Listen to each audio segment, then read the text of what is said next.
You are listening to Wicked Psychotherapists, a podcast where two psychotherapists show you that taking care of and learning about mental health doesn't have to be wicked hot.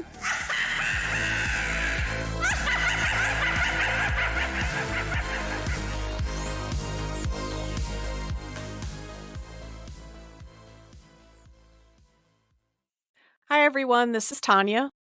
This is Erin Gray, and welcome to Wicked Psychotherapists. So, anyways, on to this topic. We decided to go for a fun movie, a classic, or now a classic because it's about 36 years old, 1987. Yes.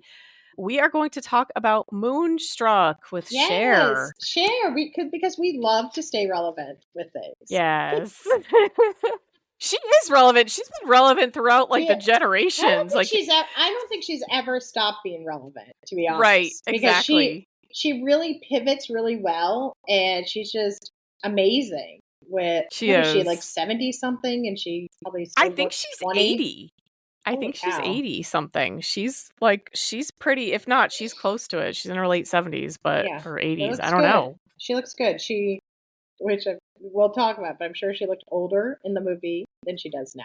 She definitely did, for sure. It was, I think, we were talking about that she almost could pass for around the same age, or even she looks older in 87 than she does in 2023. It's insane. Cher ages in reverse, and she is phenomenal. We love her. We love her different phases, her, crazy outfits that are fantastic for her, and her shouting, booming voice, but we especially love her in Moonstruck and how she had to have an Italian accent. And I thought she did a great job as an actress. I thought she was pretty good in her acting roles, because she's been in other things.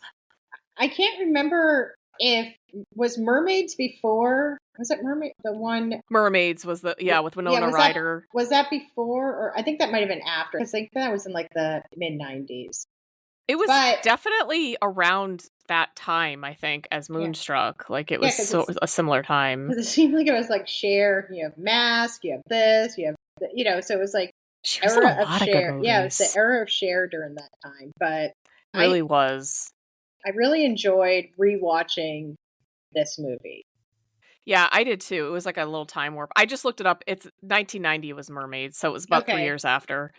But yeah, it really it transported me back to the 80s. There were a lot of elements there. It was also Italian New York, the accents, the actors that were there. There were some classic actors that were, they were in their 60s, probably back in 87, who were portraying this Italian family that Cher, who played Loretta, that she came from. And I just thought the dynamics were wonderful. They had all the great kind of, stereotypes of an Italian family in New York. And Cher did the overemphasis of come on, Tony, and very over exaggerated. But I think we got to talk about Nicolas Cage and his accent. I don't know how we could talk about this without mentioning Nicolas Cage.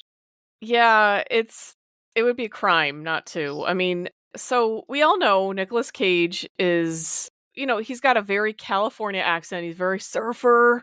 Yeah, Teenage Mutant Ninja Turtles, Cowabunga, that's what I always picture him as.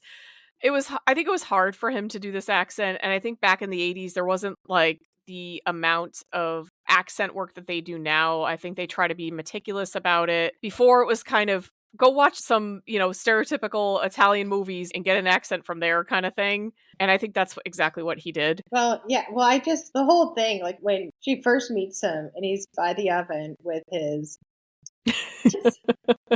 tank top on and his fake hand, it's just... Just for clarification, we are not laughing at the fake hand. We're just laughing at the ridiculousness that is Nicolas Cage. He is just he's kind of, he's just himself. It was just so over exaggerated. I know he didn't have anything to do with the props, but it was just everything was just so much. And just with it, even that first scene where he's introduced, it's oh gosh, here he is acting. Here he is taking on another role. Yeah, I mean, and I know we're saying this in a very endearing way. I think we both love Nicolas Cage because of these qualities. I was telling Tanya earlier that I think because of this movie, it has made me never miss a movie that Nicolas Cage has been in. I think I've seen every Nicolas Cage except maybe one or two of the newer ones I haven't seen yet, but I really do love him. And something about his bad acting, like how Keanu Reeves too, Yes, I was just thinking that. Oh my gosh, yeah, that it's like, it's so endearing. You're willing to pay money to watch them act that way because you love them so much. There's something about them. Yeah, it might not be the best, but there's just something about it. And his acting was definitely not his finest, but he was all in. He was all in. It certainly was. You could tell he practiced that at home. You could tell he practiced that speech about his hand, and how it came to be. You just knew it. You could see him practicing. His anger at Lorena when she came in, and mad about his brother Johnny. So there was a lot of passion there. Yeah, he's a real passionate individual. So just kind of in some of the elements, I actually was thinking about that story where Loretta, the Cher's character, Loretta, she talks to him and she says, "You're a wolf and you did this to yourself," with how he, and speaking about how he came to have his hand cut off. His hand off, yeah.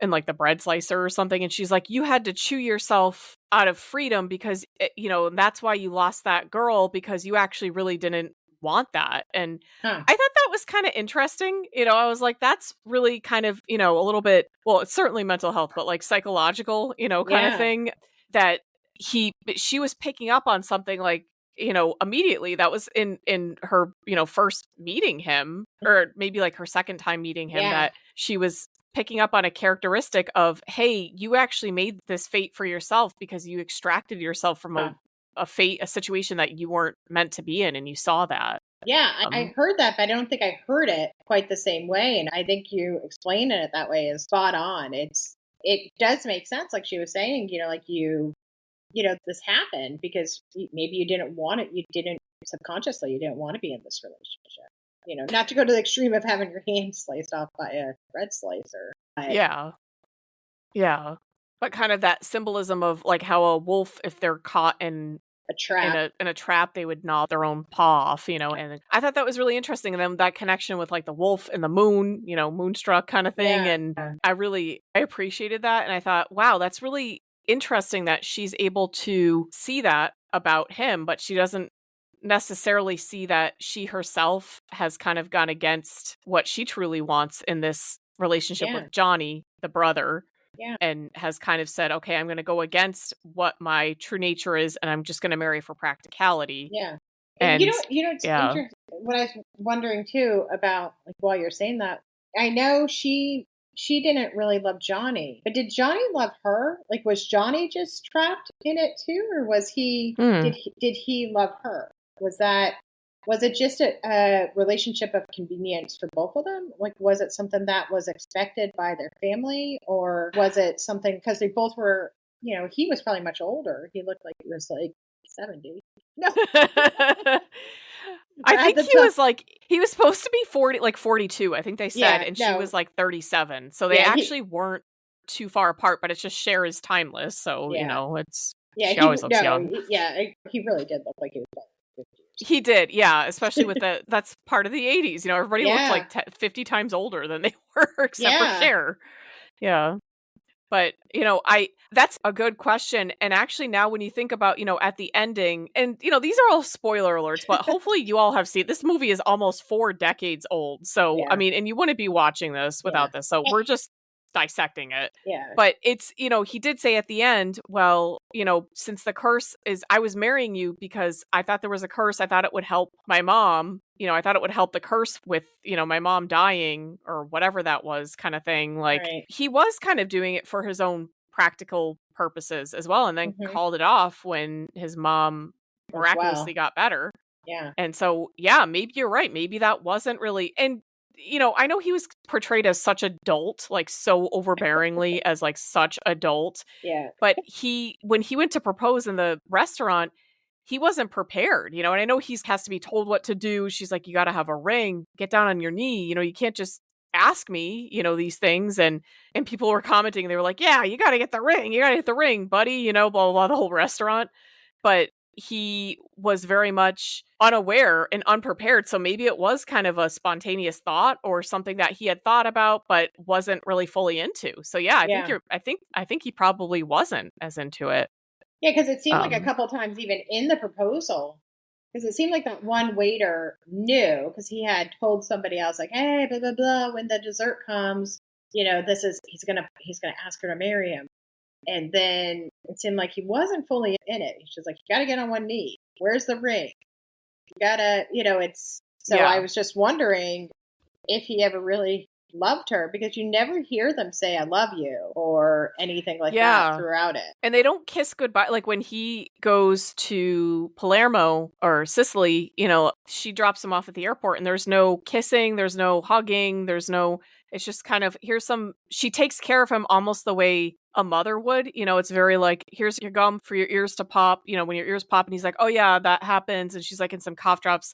And he's like, you always look out for me. You always care for me, which could be very, kind of like a wife, like traditional kind of role of that, or just kind of being a nice partner. But it also was kind of motherly because he seemed so incapable of taking care of himself. So it was almost kind of like she had to be like, get some gum so your ears don't pop, kind of that type of thing. That's kind of how it came off, at least to me. I don't know. But I do think there was a lot of, maybe he didn't seem to really know what he wanted. He was kind of just, as we'd say in Polish, a dupa, dumbass. But sorry, I don't know if I should have said that, but he really like leaving his luggage, when he came back from the airport, that was so painful just to see him like do it like 3 times. It's like, okay, we get it. He's adult. Yeah. He's also, a dupa. Tanya and I talked before, it's like, it almost seems like that was something that they should have, there's a few things that they should have probably edited, but it was like, all right, one time, okay, he left it with the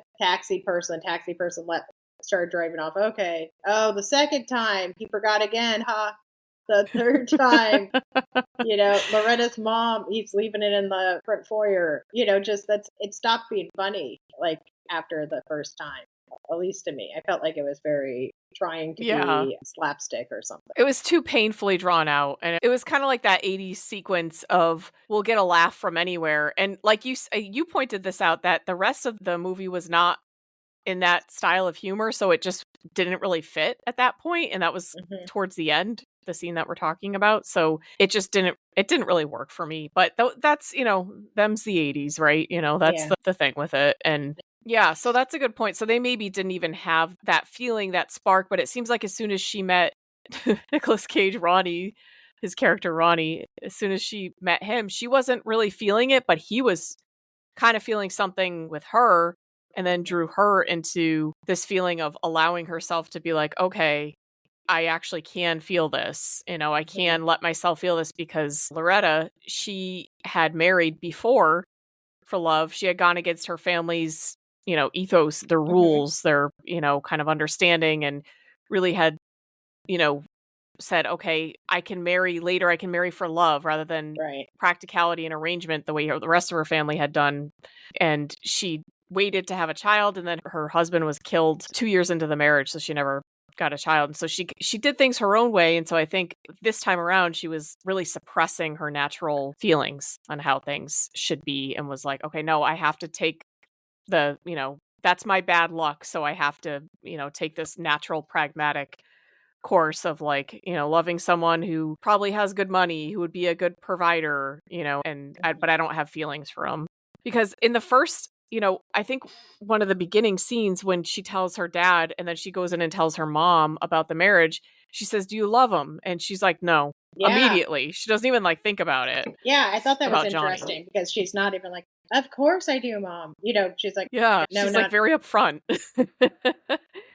Yeah, I thought that was really interesting. But with Ronnie, and it's likened and symbolic to the moon drawing them together, or whatever, Cosmo's moon, as the silly uncle says, that it's the moon that draws them together and brings the woman to the man. And, so they kind of set Ronnie and Loretta up that way. But I thought that was really, the use of superstition in the movie is fantastic. I loved it. I love that there was like, in the beginning, Cher said, the old lady was like, I put a curse on my sisters on that plane, because she took this man just out of spite. Yeah. And Cher was like, I don't believe in curses. She's very much like, I'm not listening to all that stuff from like my family and this, that type of stuff. Right. Which but then she keeps saying, I have bad luck, Yeah, but it is very interesting too, because especially, certain cultures, certain families, it's traditions like that, the curses, and it's very ingrained in it. And it's funny too, in that scene, the old woman's like, I don't either. Like just. Yeah, oh yeah, that was pretty funny. Yeah, so at the beginning and at the end, they tried to have some humor. Yeah, in between, yeah, it's like, it is interesting though. Like Cher or Loretta, she does probably have a lot of internal battles, like because like even with her own cultures, and do I believe in superstitions or do I not? Do I believe, do I want to do the ways of my family, or do I want to be more modern, less traditional? Yeah. Because even with, I was curious about, her husband was killed. I'm sorry. Like he didn't just die. He had to get hit by a bus.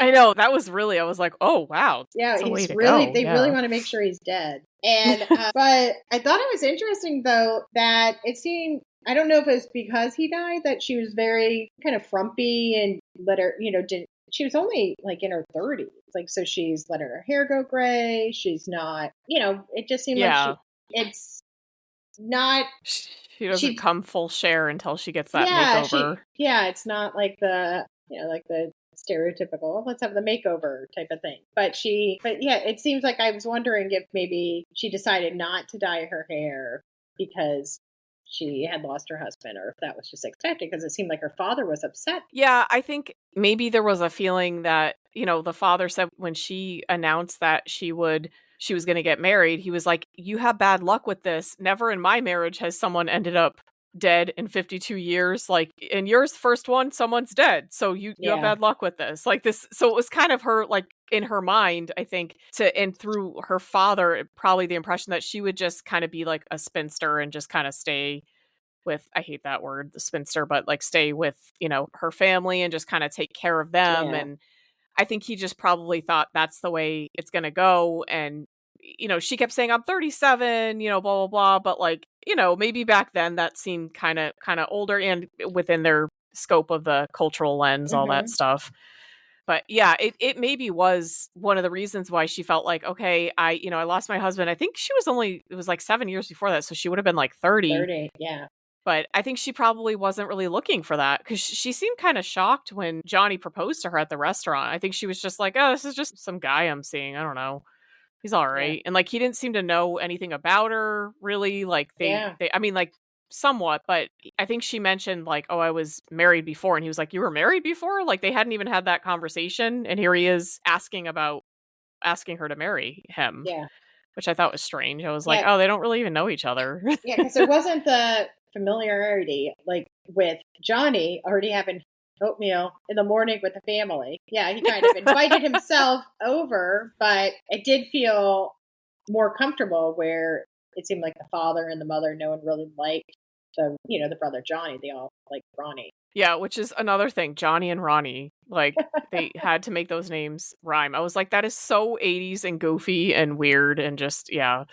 That's about 80s. Yeah. And so what I really thought was interesting was, while the father is pushing this dynamic, he himself is having an affair on the mother with Mona and in her hot pink dress at the opera. But, that he's been having this, it seemingly seems like kind of a long-term type of affair, or, he's been kind of flirting with her for a while, but we don't really know how long it is. And he's saying all that to his daughter. And when he runs into Loretta, his daughter, and Ronnie, kind of says something like, let's pretend like we just didn't see it. Let's not talk about this, but then is kind of ashamed of her and doesn't really think much of himself doing it.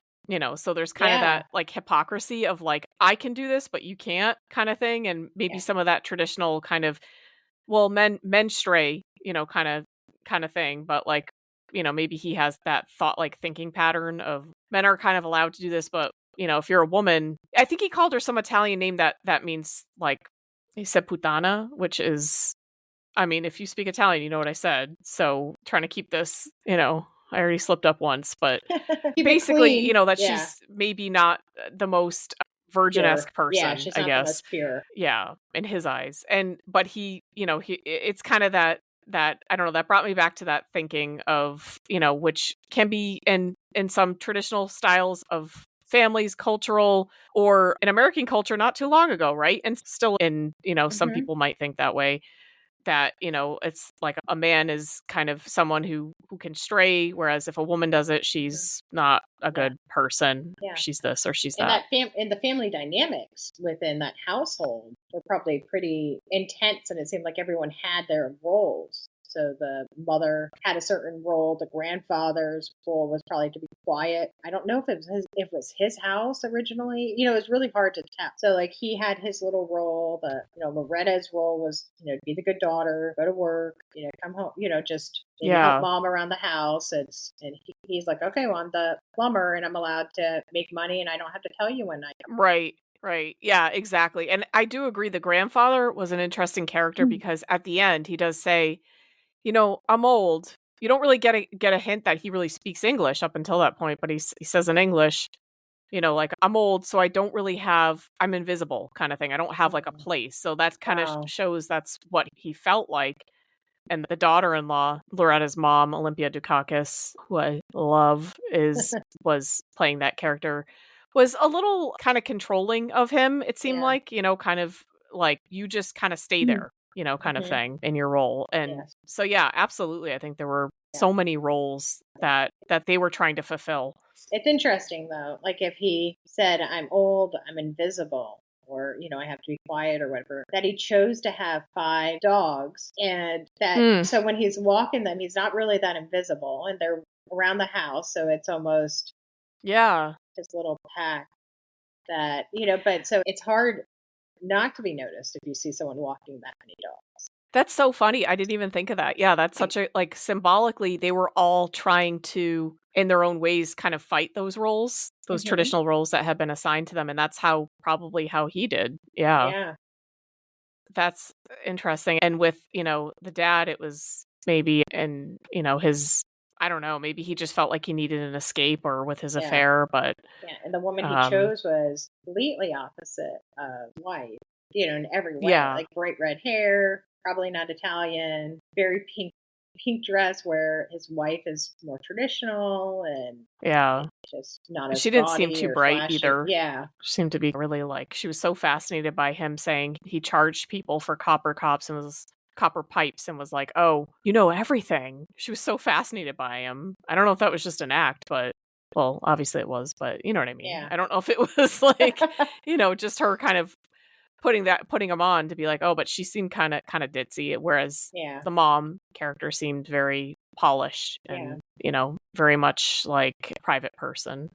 You know what I thought was interesting about the mom? How it was almost like she was on this mission to find out how men think and why they do things by asking like the John Mahoney character and asking, then asking everybody, like why do they? That is interesting. Yeah. She asked John Mahoney and then she asked Johnny, right? And Johnny said something about the rib, Adam and Eve, and the biblical kind of stance. And that is really interesting. I think she was kind of conducting her own like survey of like, what is the answer to this? I just don't get this. Why do men do this? Why is this accepted as a pattern of, like, what's the reasoning behind this? Because it makes no sense. Yeah. I found Johnny's answer very aggravating. Yeah, it was very, like they're missing something. We're just a little piece of them internally. And I know that biblically that can be interpreted that way. But yeah, how he said it is just very much like, I don't know, it felt like ownership to me. I don't know. It's just very, I don't know. It just felt very. Well, he's someone I think that's accepted a lot of ideas presented to him. He's adult, he's dope. And so he probably just was, and I am not at all saying if anybody believes that they are. Yeah, I'm just you're saying not all just his character and how he said it. Yeah, I think he's very annoying. Like, whatever's presented to him is what is real kind of thing. Right. So he just kind of accepted that and didn't really question that. And that was his only answer. He never really like actually critically thought about it. But yeah, I found this so interesting with the family dynamics and the use of the moon as a symbol of this is people's, the moonstruck, the night when the big moon and the bright luminescence, everybody could kind of show their true nature. And that was kind of something that made them happy. Yeah. It is a different spin because a lot of times, like movies in the past, the moon, like there's werewolves, Dracula, this and that, like where it's a different feeling. And this is like, okay, well, we're going to do the symbolic nature of the moon, which there is a lot of, you mentioned superstitions and stuff. And, some people even feel like, like you crystals on the windowsill to recharge them.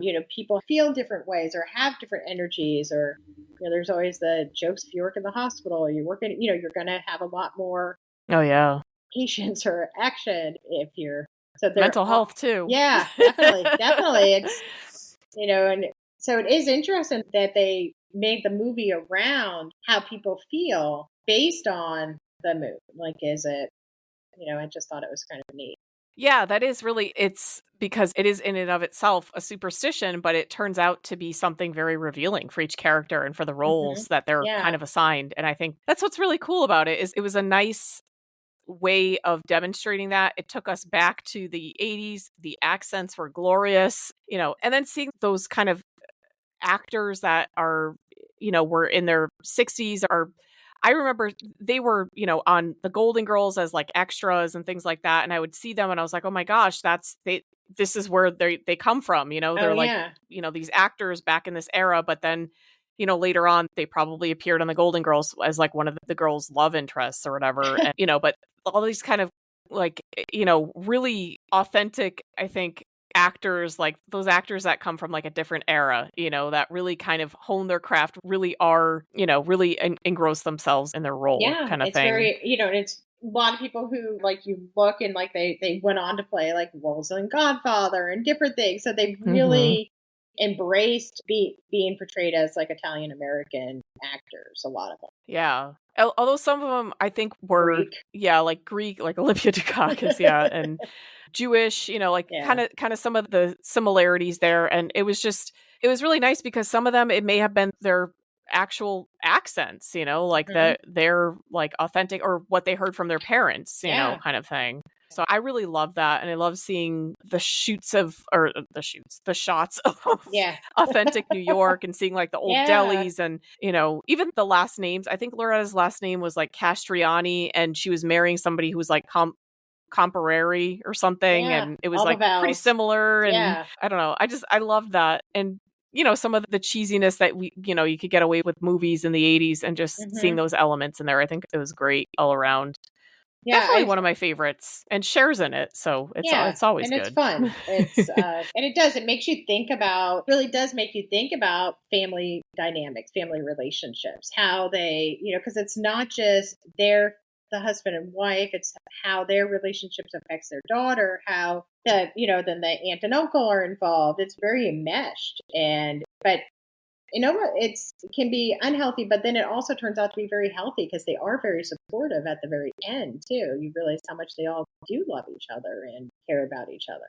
Yeah, for sure. That last scene where they're all at the table and things just come out, people are kind of revealing what they think, who they are, what they've been doing, with the affair with the dad, with Loretta, and the mom just saying like, I want you to stop, just kind of confronting it. The father, the old man with the dogs, him just saying, I have to come clean. You should pay for the wedding. And, Olympia Dukakis is kind of holding her breath like, oh my God, is he going to, but he's just like, that's the type of person that he is. He has dignity and he's just going to speak on the fact that you should pay for your daughter's wedding. Like that's who he is. Yeah. It was interesting too, earlier when he went to the funeral of a friend, like with all his dogs, and he was telling his friends, like, I really want my son to pay for this wedding. I think he should. So, so it does show that the grandfather had deep conversations or really felt deeply. Yeah. Like he wasn't, he may have felt invisible, but he certainly was participating emotionally very much in the element of the overall family and was there and he spoke on it. And then even the aunt and uncle coming in and being like, we do you have something to say? Like kind of confronting the, Loretta forgets to make a bank deposit for them and, kind of them saying that. They're like, we didn't think anything. But of course, they it's did. implied Why else would they did. come to the, like, you wouldn't come to the house all like, we're coming together and accusatory unless you think someone stole your money. I thought she stole it too at first. Because all of a sudden she's dyeing her hair and she's getting all these clothes and stuff. Where'd she get that? Yeah, she got all these new, the new outfits and like the red heels or whatever and the red nail polish. Yeah, and she got sparkles. everything done. Yeah, she got all the stuff. Yeah. That actually would have been an interesting tie-in, but I don't know where that would have went. But I think it was just like everybody was coming clean. The moon kind of showed that, how they look different. They're kind of making comments like, you look like an angel in the light, or this, you look, I think the uncle's wife, the aunt said something like, you look 25 years old in the light of the moon. Yeah, then he was really happy. And it was good. It was very interesting. Yeah, it was a great way to show how I think families can, at certain points, they can learn to accept other things about their family members if they can learn to accept it about themselves. And, there's these built-in superstitions that kind of help it along the way, which fits in so nicely with those New York Italian accents that I just enjoy. I loved it. And it would be nice, like, if families were able to have conversations, because those weren't really tough conversations. Those are just like, we're having, yes, the mom telling the husband, like, stop having an affair. But the rest were like, you know what? Let's just be honest. Let's just talk to each other. Yeah. Yeah, it was almost kind of, to me, it felt very therapeutic, that last scene. I was like, wow, everybody's just coming clean and they don't have to hide this. They don't have to worry about this. And, Loretta can pursue actual love as opposed to just marrying this dolt who she doesn't like. And I just can't think of a different word for him, dolt. Like, I don't know, that's just dope. Yeah, it just kind of, he felt very, I don't know, like kind of milquetoast, kind of just like he's there. Yeah. Kind of get annoyed each time he's in a scene. At least I did. It's just like, oh, there he is. Yeah, he's just, he's going to do something really ridiculous. And, when the father says something like, oh, watch your back or something, he kind of warns him because he knows that his daughter is seeing someone else. And he's like, make sure you can see everything. And he's like, I'm seeing right now. He just takes things so literally, and it's just like, it's painful, again, you're like, oh man, come on. Okay, we get it. This guy is not smart. Yes, we know. But yeah, so I think that this is a classic. If you haven't seen it in a while, like me, I think the last time I saw it, I was 7, 8, 9, I don't know. And it was on TV, and it was probably the first time it was on TV or something like that. I don't know, but it was playing, and I did not remember. I took completely different meanings. I don't think I took any meaning from it. It was just, that's a New York movie, and Nicolas Cage is a werewolf. I don't know. Yeah, I remember seeing it because my mom was like from New York and, half Italian. And so like, I remember very much, it felt like I was like, okay, this could have been people that, was in her family or whatever. And I remember sitting on the couch watching it with my mom and family for the first time. I didn't remember a lot of it. I remember the essence of it. I remember that there was a moon. I remember there was like something happened with Cher. I actually thought that there was singing in it, but there wasn't. Like, I don't know. I kind of like, I was like, okay, is there going to be a singing? Not that it was a musical, but I just expected different things. But it was good. I was really happy to see Nicolas Cage's acting, but it was fun. To hear him. Yeah. But it was a fun movie. I'm glad we chose this, and it does have a nice display of different family dynamics, relationships, what not to have in a relationship, how to have a relationship, what people think male female roles are, which they don't have to be, and I thought it was very good. Yeah, for sure. And being true to understanding yourself as well as other people, I think that was really reflected all throughout. And just that Cher and Olympia, they are just amazing. And Nicolas Cage is always entertaining just because he's him. Yeah. I heard he does like method acting too. So he probably really got into, oh my gosh. I don't know if that was. I can totally picture that with him. I can picture him shadowing some Italian family, and they're like, "Who are you?" And he's like, "I'm Nicolas Cage. I'm gonna be following you because I need to do this. I'm gonna be in a really important movie." And they're like, "Get away from me. We don't You're all scaring wear me." we don't all wear the I was gonna call them white tank top. Yeah, white tank tops. I couldn't remember the one name. But yeah, we don't all wear that. We're not all stereotypical. Come on. Yeah. And that scene when he's in the basement when Cher or Loretta first meets him. I think when I was younger, this is so, or maybe I'm mixing up another movie that he was in. I thought the reference to the moon and then the way he looked, I thought maybe he turned into a werewolf. That's what I associated this movie with. And I was like, I don't know where this fits in. Maybe he was a werewolf in another movie. I feel like he was a werewolf. I mean, not in this movie.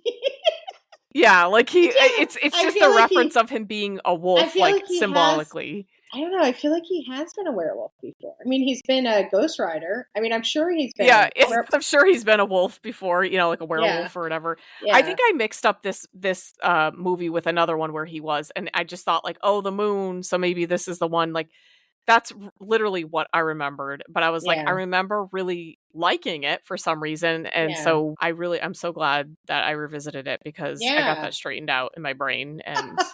I don't like picturing Nicolas Cage as a werewolf, honestly, but now I feel like I need to find out if he ever was one. I think he was. I think I maybe mixed up this movie with another one, but I just remember really liking it. So I'm so glad when we were like, that's like a good one. Yeah, because we both chose this originally because we were feeling nostalgic and we were like, what is some things that make us think of, we're like Cher. Cher makes us think of our childhood and for sure. Yeah, 80s. She embodies the 80s, 90s, 2000s. She's the world. Current. I mean, she was at the Macy's Day Thanksgiving thing where she, so she's still current. Yeah, I'm so sad I didn't see that. I'm going to have to. I missed that part. I was watching but I saw that she had a blonde wig on.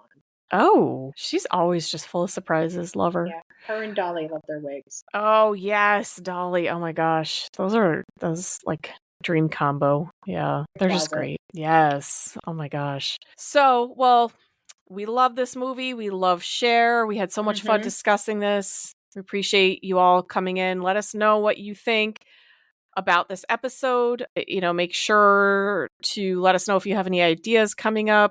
Yeah, we have a couple ideas for, like, we do have the next, I don't know, should we give them spoilers for what our next couple might be, or? Sure, if you have that, because I don't have that handy. I do have it, because we're going to be talking about seasonal affective disorder, like what that looked like, and, kind of like how it shows up in different seasons, and we're going to have to talk about, then Valentine's will be coming up and stuff, and we just have some others, and Tanya and I were talking about some of our shows that we like that we might talk about too. Some characters. Yeah. Really we have an exciting one. Well, we're excited for it coming up. Hopefully you all are too. And that's what matters, because if we're not excited, you won't be excited. We right, exactly. So like Cher, we love Cher. So Cher got us going. I was so excited to watch this and talk about it. And honestly, Nicolas Cage, just how Nicolas Cagey he is, Yeah, I do wonder, this must have been his first movie. It was probably one of the first, because he was pretty young. I think he started kind of late. Do you know he's a Coppola? Francis Ford Coppola, the director, the Coppolas in Hollywood? Yeah. He's Francis Ford Coppola's son. What? Yeah. He changed his name to Cage because he wanted to, or he went by Cage because he wanted to like make it on his own. Like that's what he's known for, is like that he did not want his family name getting him in. And so he got all these quirky projects and everything like that. Oh my gosh. I had no idea.